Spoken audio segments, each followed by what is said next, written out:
চিকিৎসার জন্য বিদেশ যাত্রায় আদালতের আদেশ থাকার পরও বিমানবন্দরে বাধা পেয়েছেন বলে অভিযোগ করেছেন সাবেক শিক্ষা প্রতিমন্ত্রী এবং বিএনপির জাতীয় নির্বাহী কমিটির সদস্য আ.ন.ম এহসানুল হক মিলন।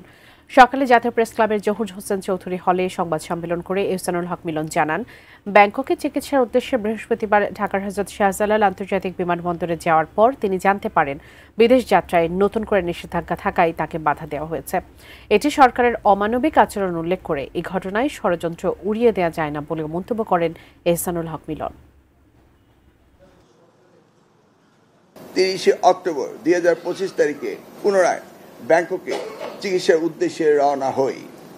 যাত্রাকালীন সময়ে ঢাকা আন্তর্জাতিক বিমানবন্দরে ইমিগ্রেশন কাউন্টারে জানতে পারি আমাকে বিদেশ যাত্রায় নিষেধাজ্ঞা জারি করা হয়েছে।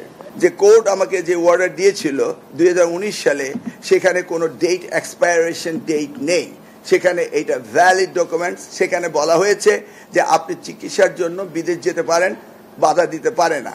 যে কোনো অদৃশ্য কারণে, যে কোনো ষড়যন্ত্র বা চক্রান্ত যে কারণেই হোক আমাকে যেতে দেওয়া হয়নি। এবং সেইটাই আমার সেদিনকে অনুভূতি হয়েছিল যে বিগত 17 বছর আমি যখন বাইরে যাওয়ার চেষ্টা করতাম চিকিৎসার জন্য, তখন আমাকে যেতে দেওয়া হতো না এবং কোর্ট থেকে অর্ডার নিয়ে আমি যেতাম।